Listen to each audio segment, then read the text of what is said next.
Окей. Исайя 63, 9-10 стихи. Мы рады видеть ректора библейского колледжа, семинарии с Москвы. Он такой скромный сидит. Но это ректор библейского семинария, брат Иван. Встаньте, пожалуйста. Я также епископ, второй епископ, заместитель епископа Латвийской республики. Рады вас видеть обоих.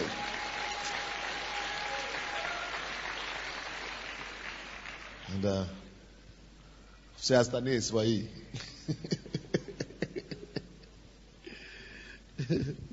9-10 стихи. Во всякой скорби их он не оставлял их. Я проповедую сегодня на тему «Не играйся с Богом». Можно так говорить, да, по-русски? Не играйся с Богом. Очень серьезно и важно, чтобы мы слышали. 9 стих. Во всякой скорби их он не оставлял их. И ангел лица его спасал их. По любви своей и благосердию своему он искупил их. Взял их и носил их во все дни древние. Но они возмутились и огорчили Святого Духа его. Поэтому он обратился в неприятеля их. Сам воевал против них. Страшное дело. Сам воевал против них. 10 стих еще раз буду читать. Но они возмутились и огорчили Святого Духа его. Поэтому он обратился, Бог обратился в неприятеля их. Можете себе такое представить? Оказывается, это возможно.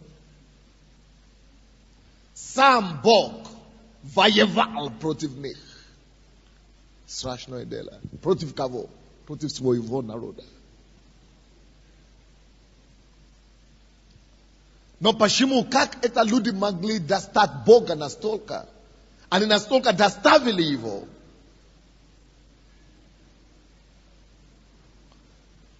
Что Бог, который был любящим Богом для них, милосердный Господь, спасающий Избавитель, Бог, который оказывал милость им все время.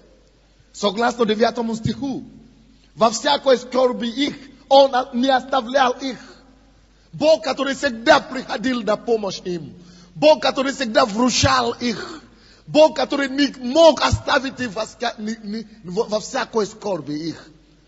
Даже на английском, в один из переводов, да, в этом 9 стихе, где написано, во всякой скорби их, он не оставлял их.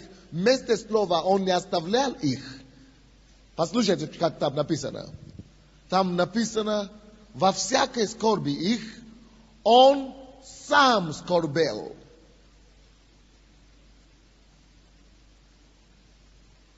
Представьте себе, Бог во всякой нашей скорби сам скорбит.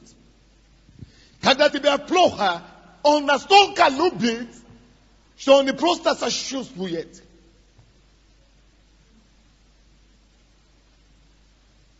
Он не просто сопереживает, но ему также плохо. То, через чего ты проходишь, Бог с тобой проходит его.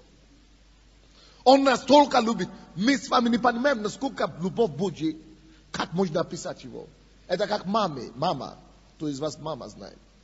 Когда сын или ребенок, дочка, переживает какие-то боли, даже мама порой может думать, лучше, чтобы я, наоборот, болел, чем он. То есть вот так Бог. Он настолько сильно вас любит. Когда во всякой скорби нашей он тоже скорбел. Представляете себе, сколько скорби тогда мы носим Бога, наносим ему. Он переживает за нас.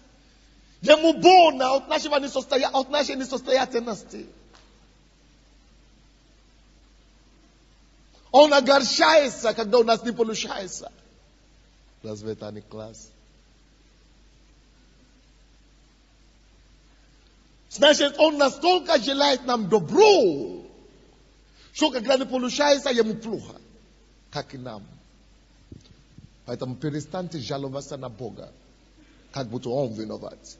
Он насколько хочет нам помочь, больше, чем мы сами хотели бы себе помочь. Что когда ему не удается нам помочь, ему плохо. А когда же ему не удается помочь, когда мы не делаем что-то по его слову, когда мы что-то так не так делаем.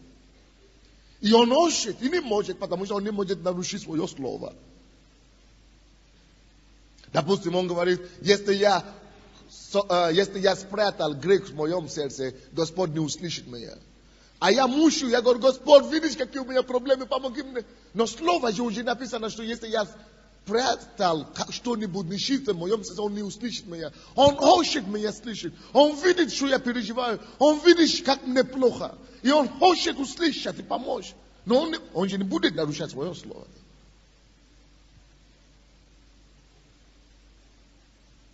То не только нам плохо, Он переживает о вас. Он настолько тебя любит, дорогой. Он настолько вас любит, что вы проходите, Он знает. Он не просто знает заочно где-то, но сдалека. Он понимает. Он не только сочувствует, Он проходит эту боль с вами. Вы настолько важны. Вы можете себе такое представить? Вы настолько важны. Кто-то думает, мне так одиноко. Одиночество замучит меня, Богу. Но я же рядом. Ты сам со мной не общаешься. Но я же тут с тобой, чтобы тебя утешить. Ты же меня не замечаешь. И плачешь, что тебе одиноко. Я же тут, но общаюсь. Он мучается из-за этого даже. Что он уже пришел общаться. А мы даже не замечаем, а потом и мучаемся, и жалуемся. А он тут.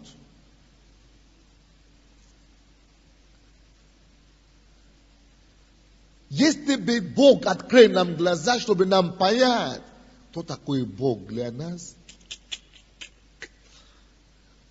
мы бы падали на свое лицо каждый день, рыдали бы от счастья и от благодарности с утра до вечера. Мы бы просто плакали и рыдали бы перед Ним, что ну неужели? Что такое человек, что ты презираешь на него? Что такое сын человеческий, что ты посещаешь его? Ну кто мне такой, чтобы он не такой шел? Однако, к сожалению, часто мы пренебрегаем вот такое Божье отношение, Божья любовь. Потому что Он прощает, Он понимает, Он милует, Он вручает. Мы уже думаем, что Бог... Это тот же самый, как музей, Дед Мороз, короче. Что не делаешь, Он закроет глаза. И это то, что было с Израилем. То, что мы считаем за эту ситуацию, которая была с Израилем. Он во всякой скорби их, как я уже сказал, Он сам скорбел. И потом не оставлял, избавлял их, как с нами. Мы много гадостей столько наделали, мы делаем часто, неправильно.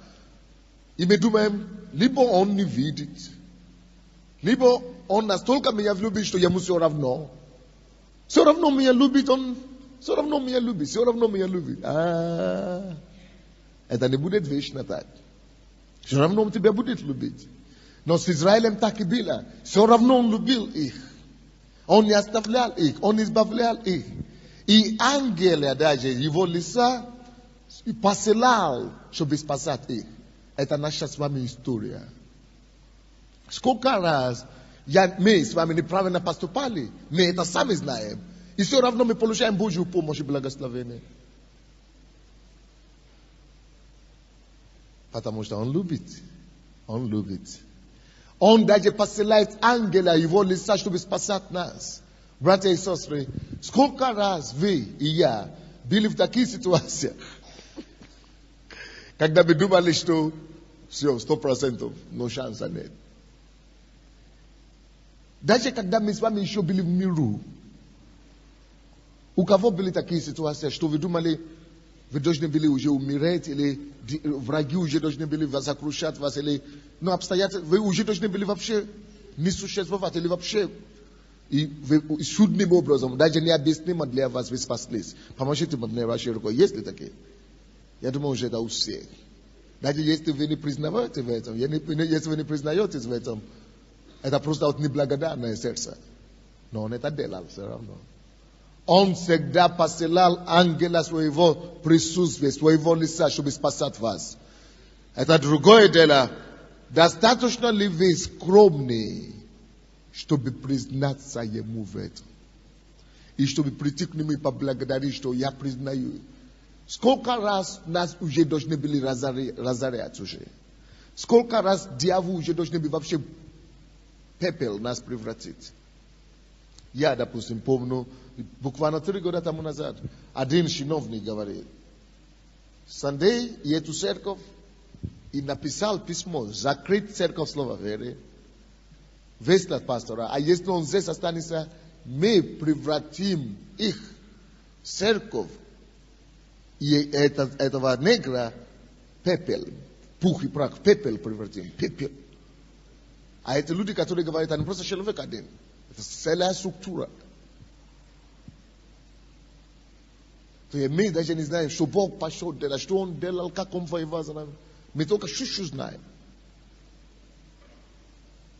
У вас тоже такие ситуации. Кто-то из аварии Бог спасал. Кто-то детей Бог спасал. То есть у всех нас, когда даже мы не знали, и Бог даже не требует от нас благодарность. Он не говорит, ты помнишь, я чуть ты не погиб тогда, я тебя вытащил, а потом ты меня оставил, ты меня... Не, Бог не такой. Он это делает не ради, чтобы ты потом благодарил, или чтобы он потом хвалился. Нет. Бог, потому что Он любовь, потому что Он любит, Он это все равно делает из-за Его природы. Он уже вас полюбил. Другое дело. Будем ли мы любить Его так же, как Он нас?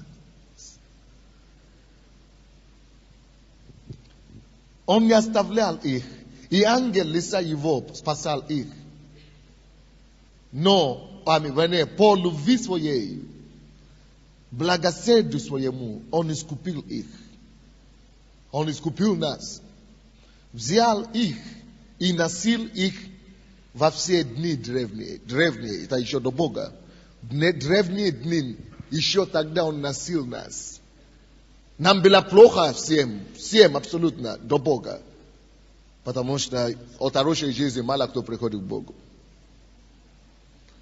Но вы знаете, это даже благодаря тому, что Он носил вас тогда еще. Поэтому вы не сокрушились полностью. То есть Он еще тогда заботился о нас, в древние дни. Спасал нас ангелами своего лица.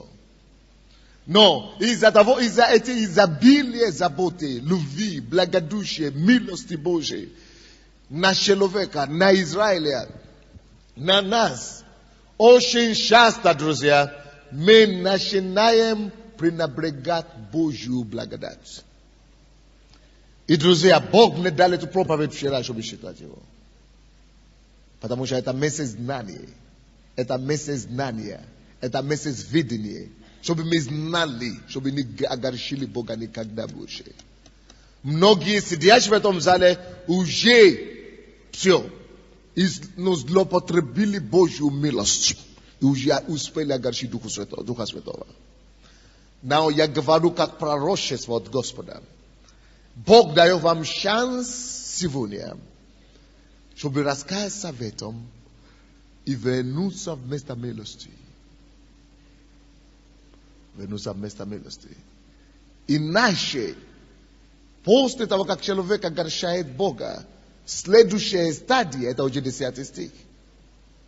Что происходит после того, если человек не очнется вовремя? Тогда мы начинаем видеть 10 стих. Но они возмутились I agarshali Святого Духа. Значит, вы начнете огорчать Духа Святого. Это следующий уровень. После того, как Дух Святой огорчен, это самое страшное вообще-то. Поэтому Он, Бог, начинает обращаться в неприятеля их. Кто хочет, чтобы Бог обратился в его неприятеля? Чтобы Бог стал его врагом? Никто, конечно. Только сумасшедший такой может молить. Это самое страшное.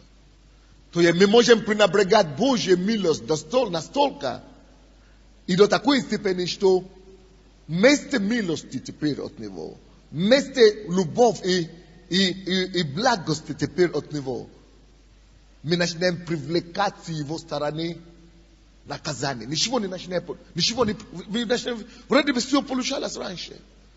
Я пришел к Богу, все класс, Бог помогал. Но и по причине пренебрежения Его благости, мы начинаем видеть, что уже наоборот все происходит. Вроде бы я уже пришел к Богу, все должно быть уже лучше, уже ничего вообще не получается. Уже даже хуже, чем в миру. Потому что Он превращается в неприятеля их, когда мы пренебрегаем благость и милость Божью. Давайте будем бояться Бога. Будем иметь Его страх перед собой. Будем благоволить перед Ним. О, будем любить Его всем сердцем, как Он любит нас. Будем посчитать Его и дать Ему ту честь и уважение, которое Он заслуживает. Стоит по-настоящему уважать Бога. Я вам 100% говорю. Стоит ценить Его милость. Стоит быть признательны Его любви. Стоит дорожить Его благодать. Чтобы не огорчать Духа Его Святого. И чтобы Он не превратился. Когда я читал это место, я был в шоке, вообще в ужас. Пастор Василий, я не помню, что я когда-то видел это место. Чтобы Он сам воевал против меня. Я говорю, нет, это, наверное, ошибка какая-то.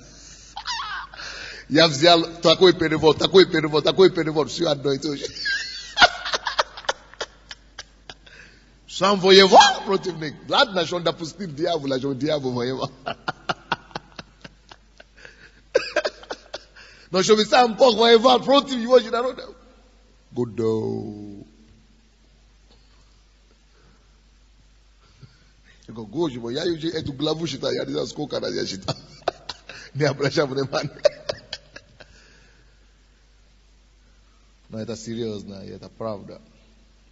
Ефесянам 4, 30 стих.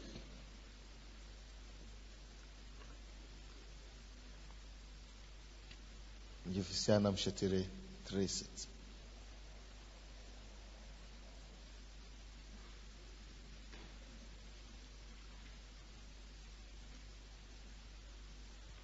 И не огорчайте Святого Духа Божия, которым вы запечатлены в день искупления. Не огорчайте Святого Духа Божия. Это так в вашей Библии написано, да? Как? Не оскорбляйте. Да, но у меня есть здесь самый новейший перевод. Это с рекомендацией Академии наук Украины. Новый перевод. Евангелие Царства. То есть, там написано так. Это самый под редакцией. Это самое. Верховной Академии наук. Не огорчайте Святого Духа Божия.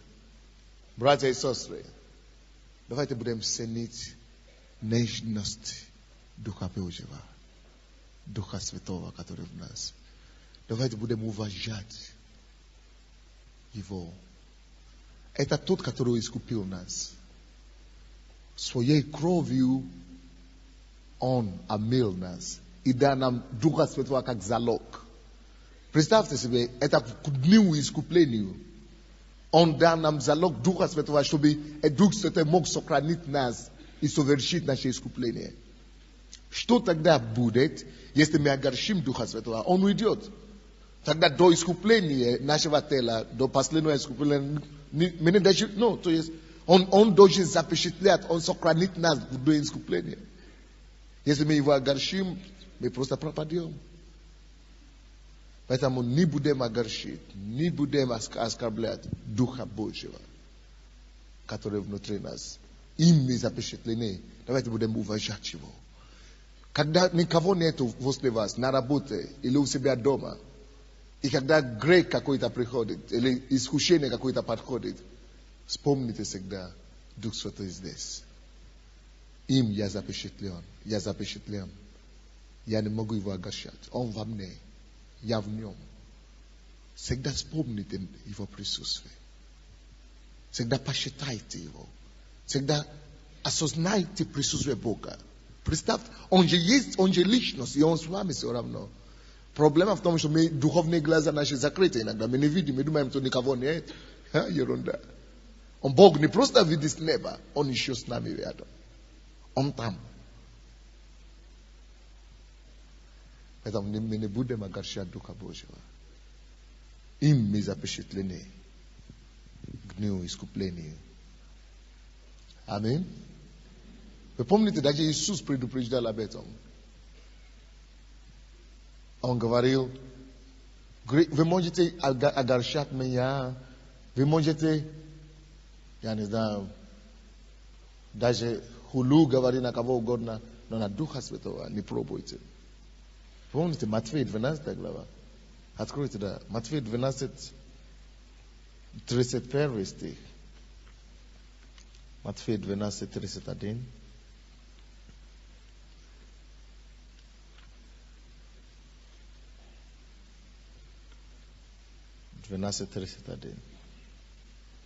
Поэтому говорю вам, всякий грех и хула простятся людям, но хула на Духа не простится людям. Но речь идет здесь об хула, который не прощается. Но есть тоже еще огорчать Духа Святого. И поэтому не бойтесь, что, наверное, я уже настолько огорчил Духа Святого, что он уже не простится. Нет, хула не прощается, но огорчение на Духа Святого это прощается. Надо просто покаяться и вернуться. Вы же не произносили хула на него, мы просто огорчали его. Мы говорим сейчас про огорчение. Но я просто считал это место Писания, чтобы вы знали, что это вообще опасно. Это опасно пренебрегать Божью милость. Опасно пренебрегать Божье прощение. Опасно, не ценить Божью благодать. Он любил их, он спасал их, он избавлял их, он посылал ангела присутствия его лица, чтобы избавлял их. Он болел, когда они болели, он скорбел, когда они скорбели. Однако, когда они уже продолжали это делать, Бог даже сам не мог это. Когда они уже огорчили в Духа Святого, даже Бог сам не мог это остановить. Как только превратиться в неприятеля их и сам воевал против них. Почему это важно для нас сегодня? Чтобы мы знали, что это было и это есть сейчас. Чтобы мы знали Бога как любящего и как тоже строгого и серьезного. Поэтому о чем я проповедую сегодня? Как название проповеди? Вы уже забыли? Не играйся с Богом. Не играйся с Ним. То есть Бог, Он чудный, любящий тату, но Он такой великий, что мы не можем издеваться над Ним. Нет, Он не позволит над собой издеваться. Поэтому, когда люди ходят в церковь, и прямо здесь в церковь воруют, есть же такие люди, это потому что они не поняли. Кто-то здесь ложит сумку и ворует что-то там. Вы знаете, бывают такие вещи. Люди вообще ничего не поняли. Страшно думать за таких людей. Сам Бог превратился в неприятеля их и воевал против них. Сам. Есть сейчас некоторых людей в зале, которые Дух Святой уже обличает. И вы чувствуете, что такое впечатление, что сердце остановится у вас. Такое впечатление, что ваше сердце схватывает вас. Потому что в чем-то вам надо покаяться. Не ждите не ждите окончания проповеди. Начните выходить сюда в период, станьте на колени и начните каяться перед Богом. В конце мы будем еще помолиться за вас. Но чтобы облегчило, чтобы вам стало легче, и чтобы милость Божья покрыла вас, выходите сейчас, если вы чувствуете это, у вас сердце сейчас тушит, и вы знаете, что Дух Святой облегчает вас прямо сейчас в зале, приходите сюда. Теперь, будучи в церкви, в Доме Божьем, я не говорю, что вы украли. Я не знаю, в чем Бог это облегчает. Но в чем бы это ни было, кто-то блудей живет, кто-то, что-то еще делает, кто-то, нечестно, кто-то ложь говорит. Но Дух Святой знает вас. И вы не можете позволить себе скрываться, да. Встаньте на колени, просто вот так. И все другие люди, которые чувствуют, что Дух Святой облегчает. Может, кто-то осуждает лидеров, осуждает депутатов, осуждает пасторов, осуждает богатых людей, кто ходит в церковь, все может, осуждает лидеров 12, маму обижают, папу обижают. Но вы знаете, прямо, именно я сейчас зову тех людей, которые чувствуют облегчение в сердце.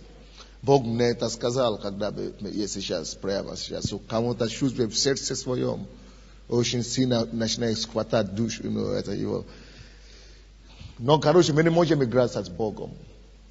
Мы не можем играться с Богом.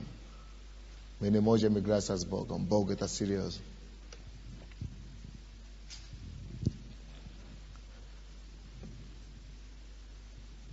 Исайя 63 глава, от которой мы читали, 10 стих еще раз. Но они возмутились и огорчили Святого Духа Его. Поэтому он обратился неприятеля их, сам воевал против них. Кто из вас не хочет, чтобы Бог воевал против него? Я не хочу никогда, не дай Бог в жизни. Потому что если Бог будет воевать против тебя, кому ты убежишь за помощью? Один проповедник рассказывал, как одному человеку было так плохо, что, должен умереть уже. И врачи уже отказались от него и так далее. Вроде бы хороший человек ходил в церковь, но когда он пришел к нему, он хотел молиться за него. И когда он ложил руку, он говорит, он слышит Духа Святого. Проповедник слышит, как Дух Святой говорит, не ложи руку, не молись за него. 3 раза так Дух Святой останавливает, не молись. Он говорит, за что? Почему, Господь? Говорит, потому что я 30 лет ждал, чтобы он покаялся. 30 лет ждал, чтобы он покаялся. Знаете, какой Бог может быть терпеливый? Но он не покаялся, поэтому он умрет. Я теперь его закрушаю. Бог сам уже превратился в неприятеля его. Другой пастор, его, члена церкви тоже, члена церкви, он был членом церкви, а потом, ввели какую-то новую систему в церковь, да? Ему не понравилось, как мы сейчас в систему 12, да? Есть люди, даже среди нас, которые бунтуют против системы 12 в церкви. Они говорят, пастор уливается, а себе они бунтуют внутри. Это человек то же самое делал. И даже ушел из церкви, перестал ходить в церковь, говорит, я не принимаю. А потом что-то с ним случилось, очень серьезно, потому что он поднял руку на помазанника. И что случилось? Вызвали пастора этого, чтобы помолиться за него, потому что уже умирает. И когда пастор хотел в машину только войти, он уже собрался пойти помолиться, Бог говорит, иди, возвращайся домой, не молись за него. Уже поздно. И он говорит, почему? Он говорит, я люблю этого человека искренне от сердца, на самом деле. Я бы хотел помолиться за него. Но Бог говорит, вернись. И они пошли и позвали другого пастора из другой церкви, чтобы тот пришел и помолился.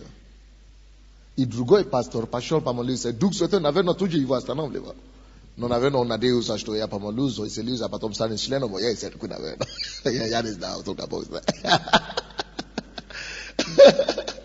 Короче, этот другой пастор пошел помолиться за него.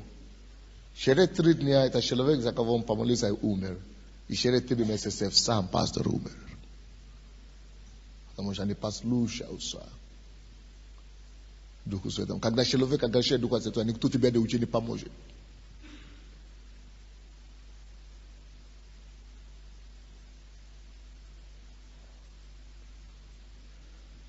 Если кто-то возьмется помочь, это беда на этого человека. Вы помните, когда Господь уже постановил суд через Иисуса Навина на Иерихона?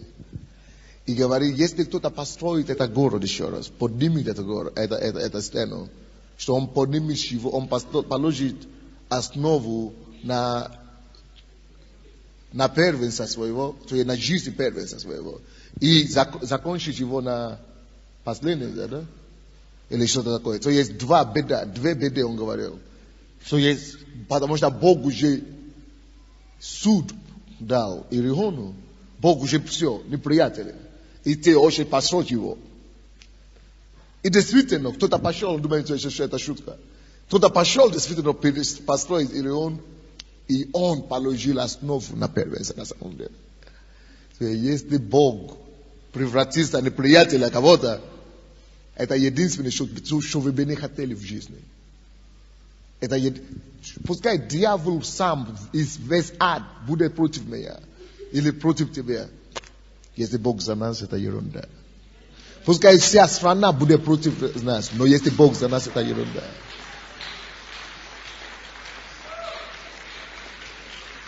Но если Бог против нас, куда нам убежать? Куда нам убежать? Кому? Поэтому вы, которые вышли сюда, я хочу, чтобы это было серьезное покаяние и сокрушение перед Богом. Чтобы это было сокрушение сердца перед Богом. Потому что в конце я еще буду за все молиться. Сейчас это те, которые, кому было просто плохо во время служения. Если вы чувствуете, что облегчение уже пошло, вы можете вернуться. Но в конце я буду молиться еще за все, кто чувствует, что вообще он где-то тоже пренебрегает Божью милость, пренебрегает Божью благодать. Так мы будем призывать этих людей, будем молиться за все вообще, за всю церковь будем молиться. Потому что это часто бывает. Мы приходим в церковь, мы разговариваем, шумим. Потому что, он же любит. Дети бегают туда, мы позволяем, чтобы кричали, чтобы туда. Мы даже забываем, что благоговение должно быть в Доме Божьем. Это огорчение Духа Святого, не дай Бог. А потом начинаем возмущаться, почему Бог что-то не делал. Это слава Богу, что у него еще милость настолько.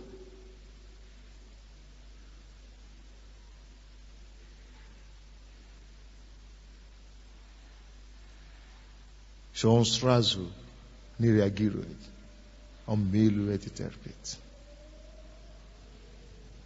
Откройте, пожалуйста, со мной к Римлянам 2 глава, 4 стих. К Римлянам 2:4.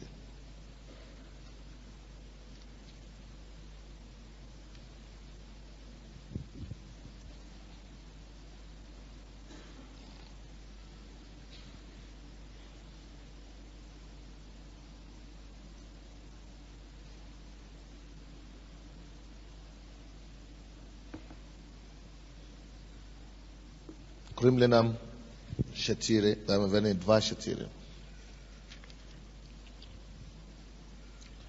Или ты пренебрегаешь богатством благости его? Вы нашли? 2:4. Или ты пренебрегаешь богатством благости его? И нисхождением, и долготерпения, не ведая, что благость Божья ведет тебя к покаянию. Почему так же Бог так долго терпит? И почему Бог часто прощает, не обращая внимания на нас? Если мы сами знаем, что мы делаем плохо, и Бог все равно ничего не говорит. Потому что Он оказывает благость, нисходительность. Может быть, мы еще покаемся. То есть его благость ведет к покаянию. То есть он ждет, может быть, он оказывает благость, чтобы дошло до нас однажды. И чтобы мы могли покаяться. Вы поняли это? То есть почему мы говорим, благость Божья ведет к покаянию? Бог не сразу судит. Не сразу наказывает. Почему он сначала дает благость, что дай Бог, чтобы дошло до него. Может быть, сегодня он еще не понял. Завтра я еще дам ему благость сегодня. Завтра, чтобы он дошло. Чтобы он понял. И тогда это благость Божья, что Он не наказал вчера. Это благость приведет человека к покаянию. Так что то, что позволяет вам слушать эту проповедь сегодня, вы знаете, как это называется? Благость. Но после того, как он уже завез, и мы даже пренебрегаем благость, все. Мы огорчаем Духа Святого. Потому что это же Дух Святой. Всякий грех, это грех против Духа Святого. Потому что Дух Святой в нас. Он же живет там.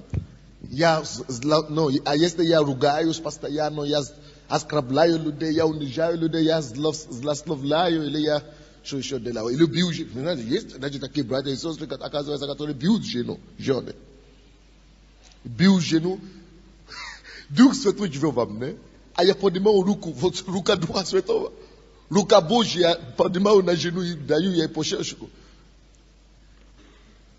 Если я продолжаю это делать, он терпит благость. Но если я еще продолжаю это делать, я огорчаю того, кто во мне. Кто-то, жены, есть такие жены, которые бросают кастрюли. Дают мужу. И вы думаете, что Бог это не видит? Прямо сейчас мне говорит. Есть ухудшающая проблема здоровья одной женщины. И она настолько бывает иногда приступы, что вы буквально не можете ходить. Вы на несколько дней, на 2-3 дня вы лежите просто хвостом. Вы даже не можете ничего делать. Это из-за того, что вы не посчитаете вашего главу, вашего мужа. Какой бы он ни был, жену верующий или неверующий. Вы не посчитаете ее, поэтому Бог не может вас исцелить. Если вы покаетесь сегодня, благость Божья опять переможет над судом. И это так реально. Есть другие проблемы, которые сейчас начнут решаться. Прямо сейчас. После нашего покаяния. Есть ряд вещей, которые начнут приходить на место. Есть ряд событий, которые просто начнут получаться у нас. Есть ряд вещей, которые просто, когда мы начнем просто посчитать Бога как должно. Начнем действительно не смотреть за собой, чтобы не огорчать Духа Святого. Вещи начнут просто приходить на место. И устройства начнут приходить в нашу жизнь. Наш бизнес, нашу семью. Просто устройства начнут происходить. Давайте прочтем этот стих еще раз. 2:4. Или ты пренебрегаешь богатством благости Его, и нисхождения, и долготерпения, не ведая, не зная, что благость Божья ведет тебя к покаянию. Так что то, что Бог дает вам слушать это сегодня, и каждый из нас знает, где Он огорчает Духа Святого. Каждый из нас знает, где и что он делает неправильно. И где Дух Святой уже его обличает, и все равно не слушает. Каждый знает. И Бог говорит, я даю тебе это слушать. Из-за моей благости. Чтобы эта благость привела тебя к покаянию. Давайте скажем ему, Господь, спасибо, что ты такой благой. Ой! Господь, спасибо тебе большое. Потому что я не знаю, как вам, но если по мне, Боже мой, не дай Бог, страшное дело. Пускай пройдет. Парень, пускай человек пройдет, чего вы бюрократию устраиваете в церкви. Станьте на колени, пройдитесь, и вы каетесь перед Богом.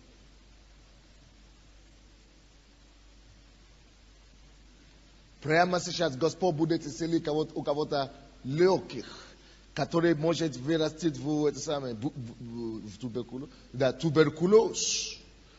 Туберкулозное состояние. Или, по-моему, Бог уже вас исцелил однажды от туберкулеза.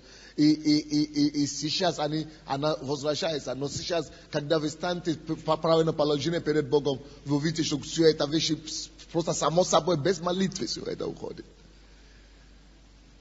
Дух Святой, представьте себе в нас.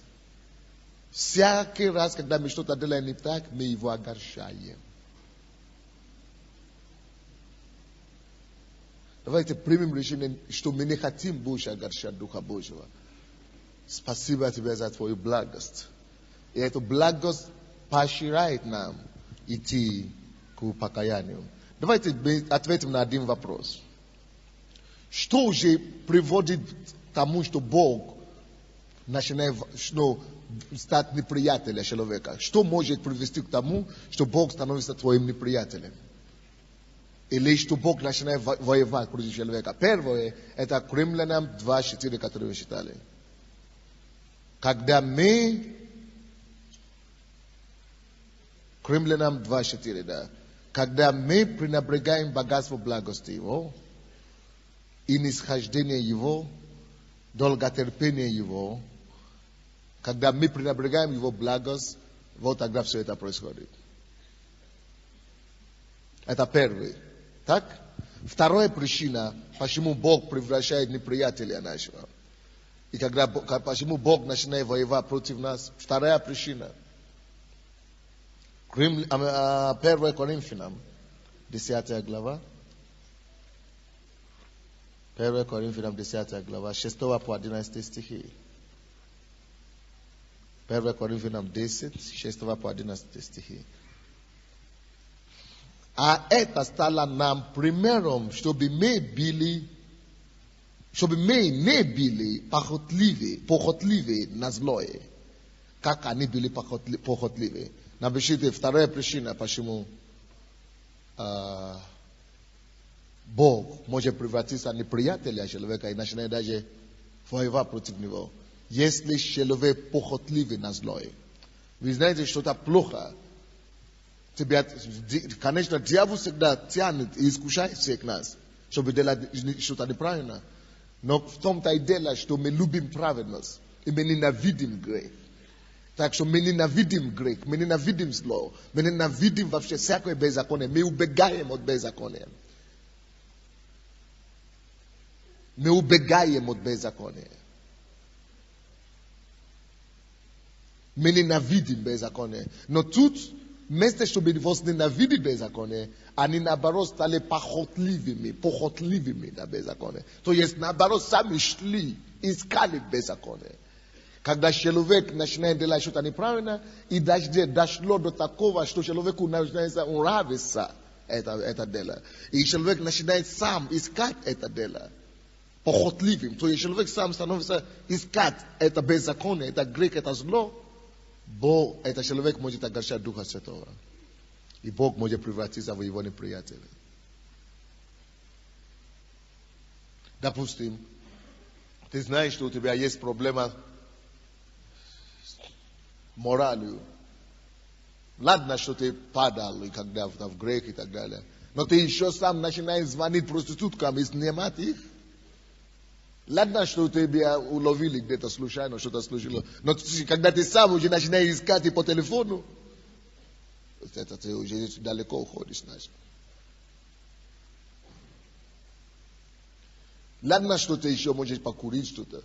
Но когда ты уже начинаешь деньги, которые ты должен жене дать, и детям кушать дать, начинаешь использовать эти деньги на алкоголь или на сигарет, или даже некоторые доходят до того, что они деньги свои десятину, вместо чтобы Богу дать. Они наоборот не успевают десятину Богу принести, они используют на похотливое дело дьявола. Но как тогда не огорчить Духа Святого? Бог, который тебя дал все, Он спрашивает у тебя не 90%, а 10%.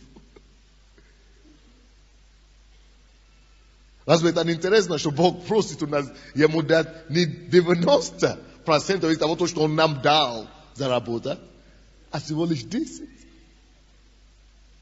И при этом мы еще, Он простит, Бог поймет. Умница. Умница, крутой, дурака Бога принимаешь. О, Боже, помилуй нас.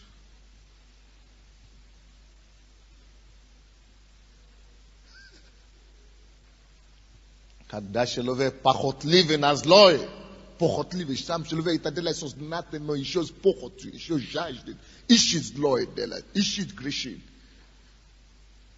рвется грешит, любит грех.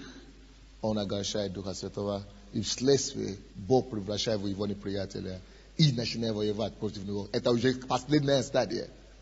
Когда Бог начинает воевать против тебя, это уже последняя стадия. Все. Конечно, даже после этого еще может быть милость. Потому что даже после того, как он воевал против Израиля, сейчас он милует их опять. Так что Господь милосердный. Но кому надо, чтобы Бог стал неприятелем ему? Но кому надо такое? Третье, что можно огорчать Духа Святого и превратить Бога в нашего неприятеля. 11 стих еще раз. Все это примеры происходившего с ними, а написано наставлению нашему, на которых пришлось окончание веков, поэтому кто думает, что он стоит, берегись, чтобы не упасть. Боже мой, что-то я не тот. Какой стих я сказал? 7 должен быть что-то. Прошу прощения. 7 стих.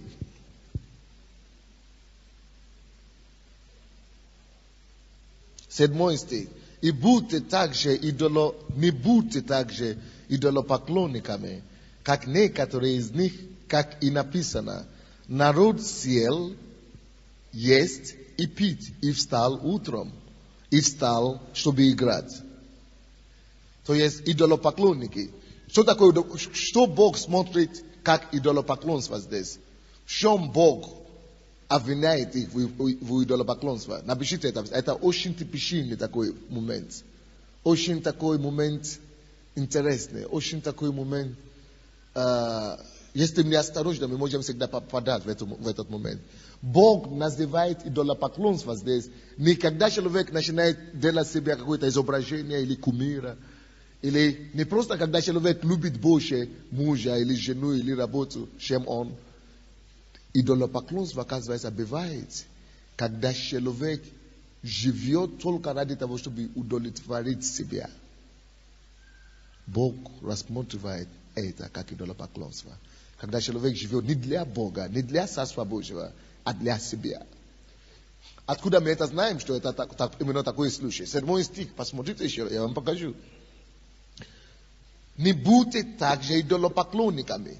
Бог называет их идолопоклонниками. Как? Почему? Как некоторые из них. Что же они делали? Как написано, народ сел, то есть народ, они только ради одного жили. Чтобы расслабиться, сел это правило, что расслабились. Народ сел.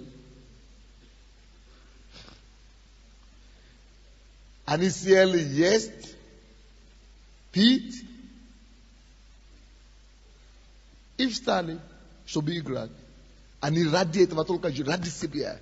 Кушать, спать, играть, расслабиться. Только вокруг себя. Даже про Бога не до Бога. Кому до Бога далеко. Но представьте себе, что весь мир жили так в то время. Неверующие так и жили. Но почему-то Бог не осуждает и не обвиняет неверующих, а именно своих людей, своего народа обвиняет. Потому что неверующим простительно. Потому что они не знают Бога, они вообще у дьявола конкретно в руках. Но мы уже знаем его искупление. Мы уже граждане неба. Мы уже знаем загробную жизнь. Мы уже знаем, что есть рай, куда мы стремимся. И ад, от которого нужно отказаться.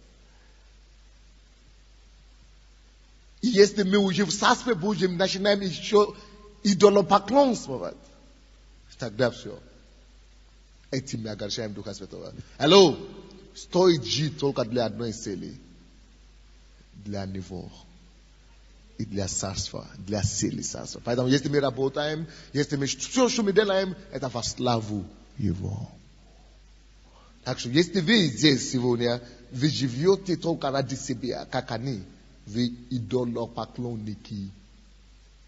Конкретно, все. Вы идолопоклонники.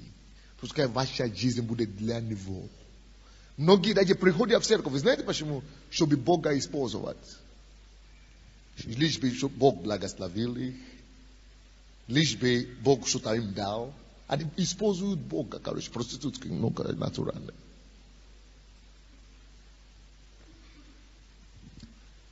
Нет, мы приходим к Нему, чтобы поклоняться Ему. Чтобы благодарить, что Он спас и Он возлюбил нас. Чтобы научиться от Него, чтобы познать Его. И тогда Он делает все остальное для нас. Так что благословение, которое Он дает нам, это уже следствие нашего любовного отношения с Ним. Вы понимаете как? Так что я живу мою жизнь для Него. Во славу Его. Чтобы возвещать Его имя. Чтобы прославить Его. И тогда Он дает тебе все. Ребята, но поверьте мне, если вы поставите Бога первым в вашей жизни, у вас все будет. Моя жизнь доказательство это. Кто-то знает, ребята, водители, вы же знаете, уже 2-3 месяца мы ищем машину. Но мы разговаривали с одним человеком, говорит, что надо лучше поменять BMW. Это, ну, потому что... Короче, мы уже ищем, чтобы продать. Мы никак не могли продавать. А когда Мойс Монро здесь был, он говорил, он молился, по-моему, за вас он молился. И говорил, он пророчествовал на ней, а потом говорил, Sunday, кто-то тебе благословит машиной. И это будет, на английском он говорил, и это будет знамение того, что Господь даст вам построить ваше здание. Он говорит, что ваше здание вы построите, и знамение, что Бог даст деньги на них, и что Он даст построить. Это то, что Бог, кто-то тебе подарит машину.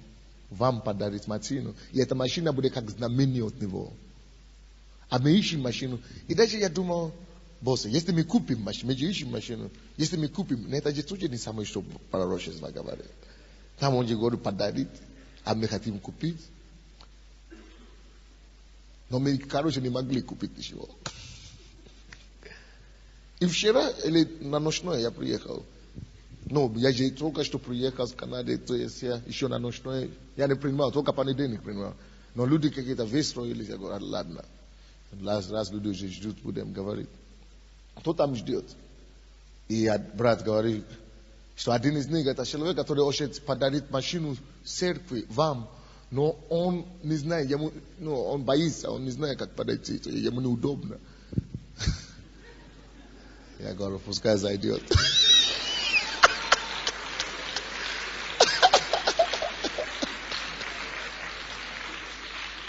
И, между прочим, в Англии, в Канаде, я только что видел эту машину в Канаде.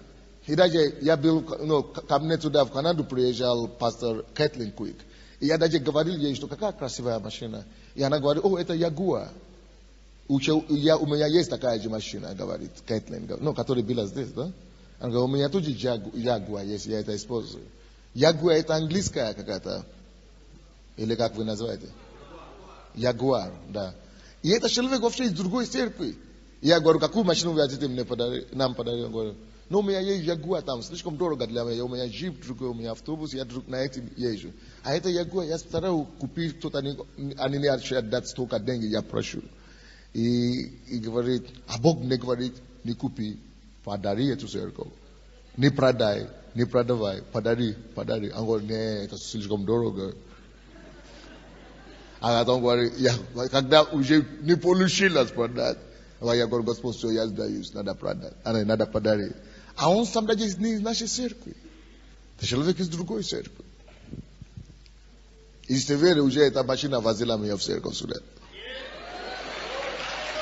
Да? Чем я это говорю? Вот нашему пастору, декану, кто-то подарил Мерседес тоже на прошлой неделе. Чем я это говорю? Я говорю о том, что если вы будете влюблены в Бога, это ошибку мы делаем, когда мы начинаем любить работу больше Бога, мужа, детей больше Бога. Но вы потеряете. Если вы будете любить детей больше Бога, эти дети уйдут от вас. Если вы будете любить мужа, больше Бога, это муж загуляет. Я 100% говорю. То есть нельзя.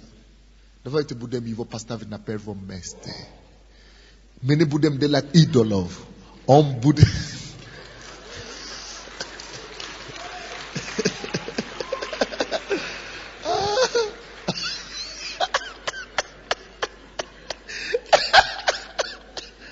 Да.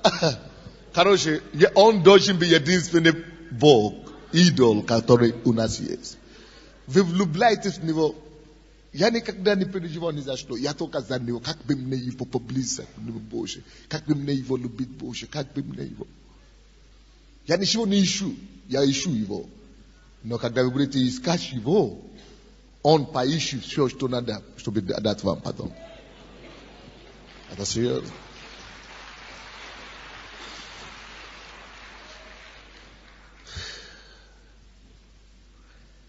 Так что, когда вы начинаете жить только для себя, вы начинаете терять все.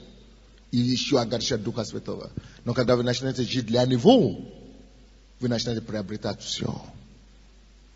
Эти люди только жили для себя. Это стало идол. Идол стал не машина, не муж, не жена, не работа. Вы знаете, что стал идол? Я. У кого-то в зале сегодня тоже есть этот идол. Я самый главный, я сам Бог. Вы ходите в церковь, да. Но если что-то Бог говорит, который трогает ваш интерес, если что-то Бог говорит, который неудобно вам, нет, не могу. Вы хотите, чтобы Бог стал, как вы хотите, чтобы Бог стал ящиком, который вы будете перепаковать, как хотите. Не. Это Он должен перепаковать в тебя. И если Бог уже начинает трогать что-то, говорить, делать что-то, которое вам неудобно, невыгодно, вы говорите, нет. Потому что это не Бог твой Бог, это ты твой Бог. Давайте это изменим. Сокрушимся перед Ним сегодня и скажем, я не хочу быть Богом больше на своей жизни. Ты стань Богом, мой Бог. И как бы мне неудобно не было то, что ты просишь мне делать.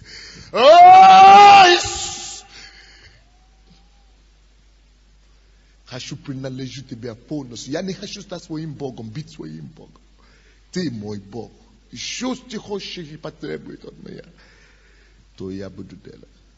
Вот этим, когда мы делаем себя Богом, мы огорчаем Бога.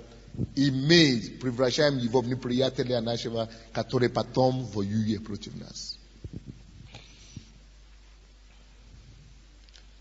Следующее, что мы делаем, что огорчает его и превращает его в неприятеля нашего, это когда мы прелюбодействуем. Не станем блудодействовать, как некоторые из них блудодействовали. 8 стих, 1 Коринфянам 10 глава. Как некоторые из них блудодействовали. И в один день их пало 23 тысячи. Если вы блудите, вы не женаты, вы не расписаны, вы живете в блуде, это грех. Или вы уже женаты, вы имеете любовницу, или как это, любовника. Это, вот, за это грех только 23 тысячи человек упало в один день. Бог поражает таких людей. Он становится противниками и начинает воевать против таких людей. Да не будет воевать против тебя Бог. Так что убегите от блуда. Убегите от блуда, друзья. Убегите от блуда. Можно подняться, вы по-русски понимаете? Можно подняться на балкон же, да? Да.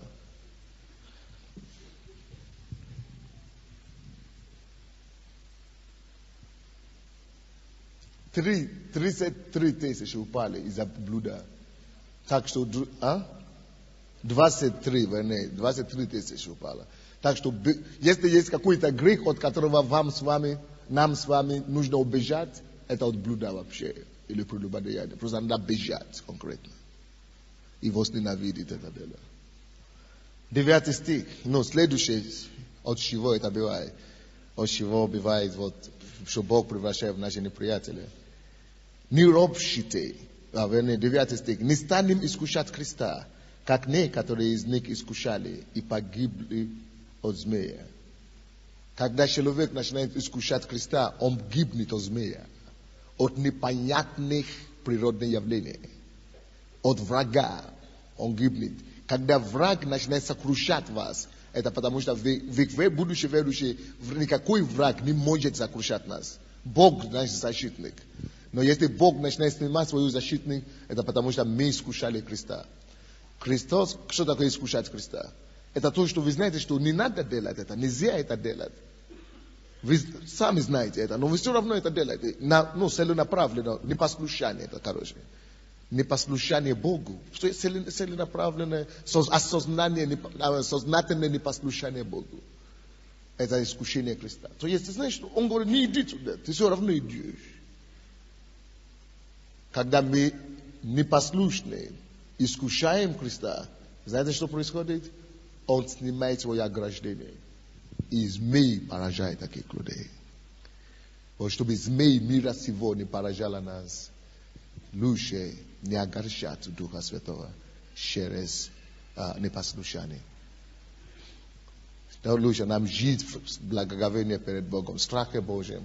Будем ходить послушание Ему, будем служить, прославлять Его, чтобы быть свободны и быть победителями в этом мире. Аминь. Победа наша. Это наша победа.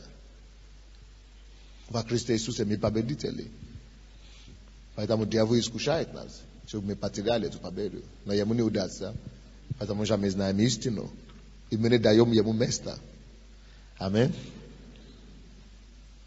Следующее, что может огорчать Бога и превратить Его в неприятеля нашего. 10 стих. Не ропщите, как некоторые из них роптали и погибли от истребления. Ой-ой-ой, а такие люди есть уже среди нас. Евреи любят ропщать. И, наверное, не только евреи.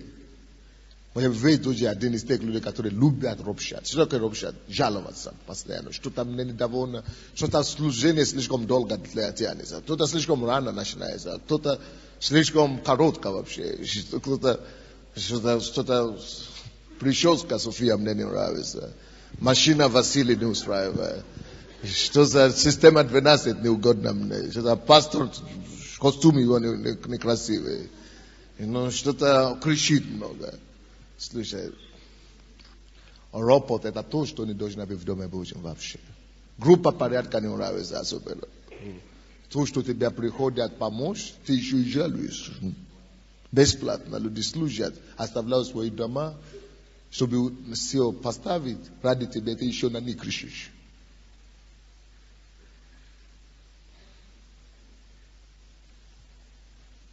Люди, которые ропщат в Доме Божьем, погибают от истребления. Все. Они огорчают Духа Святого, и Дух Святой, и Бог позволяет, превращает в неприятеля их, так что они истребляются от истребления. Погибают от истребления. Прокляните ропот в вашей жизни. Возненавидите всякие жалобы в своей жизни. Есть некоторые люди, которые ходят в церковь, сюда лидеры некоторые, которые собираются со своими подопечными, только чтобы жаловаться. То пастор не такой, то пастор, то лидер не такой, то такой, то члены не такие, то такие. Чтобы поражение Божье не пришло на вас, вам надо покаяться и отречься от всякого осуждения. Написано, он Божий раб. Даже если проповедники что-то делают неправильно, Бог его хозяин, Бог его судья. Пускай он судит его. Но кто ты, чтобы осуждать чужого раба? Ты вообще кто? Чтобы осуждать другого раба, чужого раба. У него есть господин. Пускай его Бог разберется с ним. Но если вы, допустим, когда... Если честно, Моисей, он неправильно поступил, что он женился на эфиоплянку. Потому что Бог говорит, не женись вообще ни на кого, который не еврейка. А он пошел женился на чужеземцу. И это правильно, что Аарон и Мариам, они огорчились, и они начали говорить ему, начали высказать ему, и начали говорить Богу, почему он такой, не такой, почему ты через него говорит, он не грешит. Но Бог не допустит этого. Бог говорит, я поставил его над вами, слушайтесь ему. А то, что он делает неправильно, он ответит передо мной. Но за то, что вы сказали это ему, за то, что вы жаловались на него, за то, что вы подняли вашу руку на его помазанника, я посылаю на вас истребление. И земля открылась, и Мариам туда поглотилась живой. На смерть. А? Коре и Мариам проказа.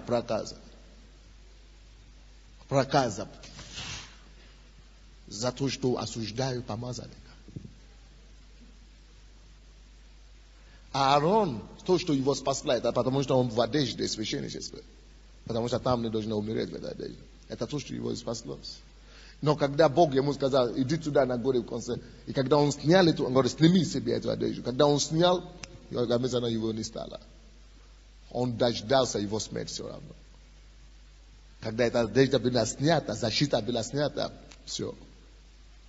Некоторые из вас, Бог пока вас не поражает, потому что вы еще что-то полезное делаете для церкви. Но если...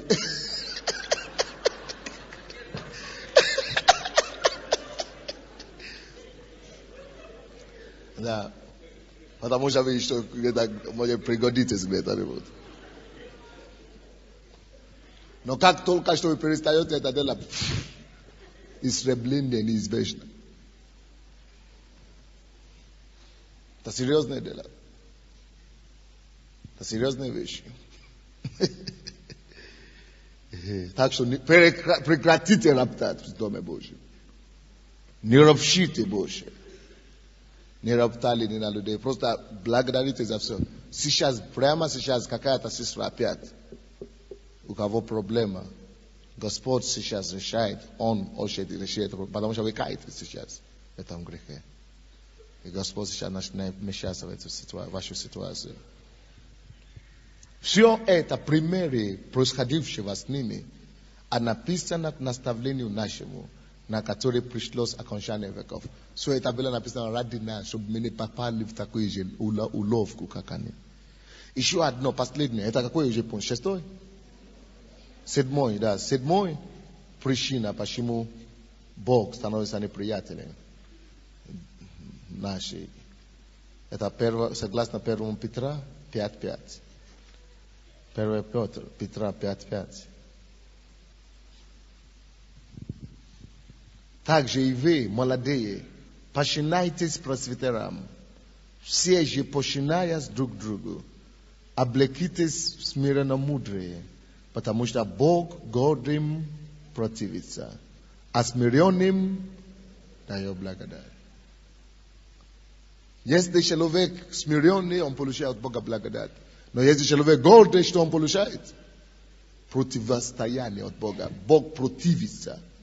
Бог противит гордый. Даже если вы сами любимый его человек, как только что вы начнете гордиться, он превращается из любимца вашим противником. Сам Бог.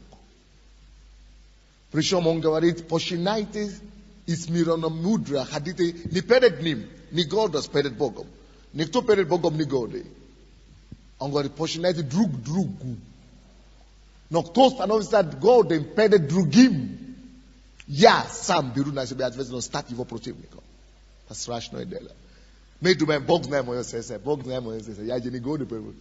Но ты не гордый против других, ну, братьев и сестер. Все дети Божьи. Бог живет в каждом.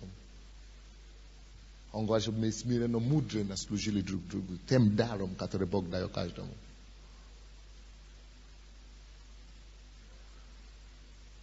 Когда мы становимся гордыми, Бог становится нашим противником. Все. Даже если Он нас избрал до того, мы привлекаем Его противостояние. Он становится нашим неприятелем и начинает воевать против нас. Перечисляйте еще раз. Первая причина, почему Бог воюет перед людьми. К Римлянам 2:4. Помните, какое первое? Пренебрежение благости Божьей. Второй. Похотливое на зло, когда человек любит зло. Третье. Когда человек Paklonajca себе, живет ради себя, идолопоклонство. Я. Четвертое. Блуды прелюбодеяния. Пятое. Искушение Христа или непослушание. Так, шестой. Ропот. Жалобы, ропот. Седьмой. Гордость. Давайте склоним наши головы перед Богом. Кто-то может говорить, как Бог может превратиться в гордость, против нас. Иисус объясняет это нам. Евангелие от Иоанна 12:8. Иисус говорит об этом.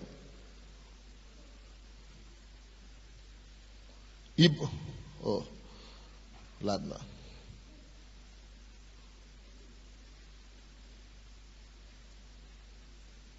От Иоанна 12:48. Отвергающий меня и не принимающий слов моих имеет себе судью. Слово, которое я говорил, оно будет судить его в последний день. То есть, каким образом Бог воюет против нас? Это не то, что Бог сам приходит воевать. Это его принципы. Его истины воюют против нас. Его принципы. Его истина воюет. Пока мы все склоняем нашу голову, начните играть что-нибудь, пожалуйста. Что-то там. Если вы помните Бегуя, поиграйте Бегуя. Пожалуйста, быстренько. В церкви, давайте оставайтесь там на месте. Я прошу всех, если вы здесь первый раз в нашей церкви сегодня, помашите мне рукой. Мы хотим помолиться за вас, чтобы Бог простил вам ваши грехи. Встаньте, пожалуйста, все на ноги и приходите вот с этой правой стороны от меня сюда, чтобы покаяться в своих грехах. Приходите сюда все, кто первый раз, вы будете каяться в своих грехах. Приходите сюда ко мне. Бегом только. Верующие, склоните ваши головы все там. Мы будем молиться за верующие отдельно.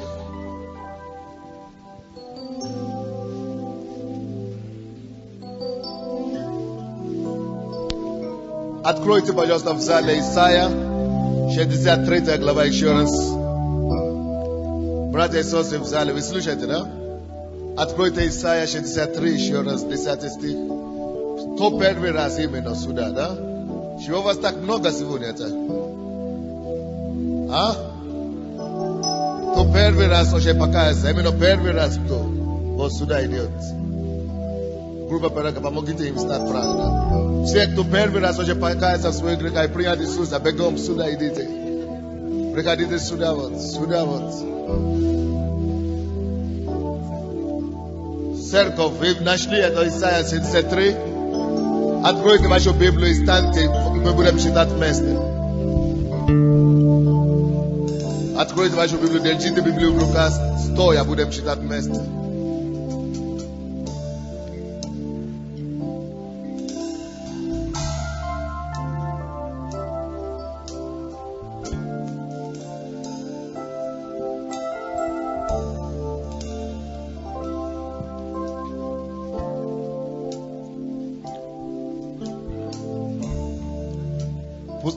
Пускай наставники сразу встают за ними.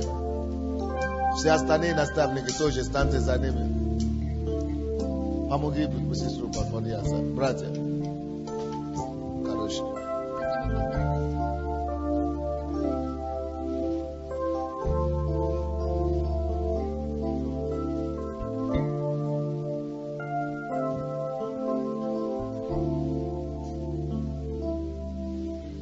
Знаете, я должен делать одно что-то сегодня. Сегодня ночь Бог мне открыл, что нужно делать после этой проповеди. Она очень серьезная. И я не хочу, чтобы кто-то пропустил свой шанс. Чтобы кто-то уходил или ушел из зала. Поэтому до того, как это сделать, давайте я прошу прощения. Представьте еще раз. Я прошу прощения. Давайте сделаем пожертвование. Если вы хотите дать пожертвование Богу, поднимите ваше пожертвование Богу, но то, что вы хотите дать Богу, поднимите к Богу. Поднимите вашу жертву Богу, так мы будем молиться за вас. А если кто-то из вас тоже хочет дать пожертвование, к вам потом подойдут. Но кто собирает пожертвование, вы там есть? чтобы потом подойти тоже к ним сюда. Давайте поднимем эти пожертвования к Богу. Господь, именем Иисуса, Ты видишь эти пожертвования наши. Прошу, чтобы Ты наши десятины, пожертвования. Я благословляю. Прямо сейчас Бог мне говорит, есть некоторые люди, которые ждут прорыва в бизнесе. Делайте жертву серьезную Богу, от сердца. Настолько, какой мерой вы хотите пожнять, настолько посеете сегодня. Сейчас помазание идет, который даст увеличение и прорыв с направлением вашего дела. Так что сейте не скупо, а как-то щедро, чтобы пожнять щедро. Отец, Ты видишь эти наши сердца и наши пожертвования Тебе. Мы представляем их Тебе, Господь, живой Бог. Возьми их во славу Твою. Освети их. И используй их, чтобы созидать Твое царство. Я высвобождаю прорыв через эти пожертвования, чтобы они принесли изобилие и урожай для Тебя. Во имя Иисуса Христа. И весь народ сказал. Мы будем сейчас делать пожертвования. Если у кого-то есть свидетельство, серьезное свидетельство или жертва благодарения, то подойдите за сценой, пожалуйста. Мы будем тоже вас слышать. А также сейчас пастор София будет поздравлять тех людей, у кого день рождения. После этого мы будем делать то, что мы будем делать после проповеди. Мы будем совершать ключевые молитвы после этой проповеди. Хорошо? Я хочу, чтобы мы также помолились за пастора София, потому что расскажите ваше свидетельство. Вы знаете, у меня началось язвенное кровотечение. Я потеряла больше 3 литров крови. И, конечно, ситуация была критическая. Но, вы знаете, верен обещавший. Я почувствовала такую любовь Божью именно в больнице. Вы знаете, я никого не знала, ни о чем не говорила, ни с кем не договаривалась. Но люди сами приходили. Вы знаете, благодарю Бога за ваши молитвы. Я благодарю Бога за доноров, которые сдали кровь. И я помню, как одна сестра, она пришла и сказала: пастор София, это не просто кровь, это божественная кровь. Это божественная кровь. И вы знаете, сегодня мне дали пророчество, что это завет в крови, который Бог заключил со мной. Да, действительно, вы знаете, мы не можем иногда понять, почему что-то с нами происходит. Но я знаю только одно: я за все благодарю моего Бога. И Его слава явилась в том, я должна была быть 3 недели в больнице, но на 7-й день Бог восставил меня. И я так благодарю Бога. И никто не верит, врачи удивляются. Но я знаю, мой Бог жив, мой Искупитель жив. И я благодарю Бога. И я приношу жертву благодарения Богу. И я знаю, что больше никакая язва не приблизится к жилищу, где живет Бог. Во имя Иисуса. Это последнее, что дьявол мог предложить. Но я знаю, Бог, Он со мной. Спасибо Тебе, Господь. Господь, мы принимаем эту жертву благодарения как конец всякого проклятия. Как Твой священник, Господь, сегодня я молюсь за мою сестру. И я запечатляю эту жертву, Господь, это благодарение, Господь, Твоим именем нас полную и окончательную победу над всякой болезнью на плоти. Именем Иисуса Христа. Пускай Твое помазание облегает Твою душу. И пускай эти раны заживают навсегда. Тебе слава и хвала во имя Иисуса Христа. Весь народ сказал.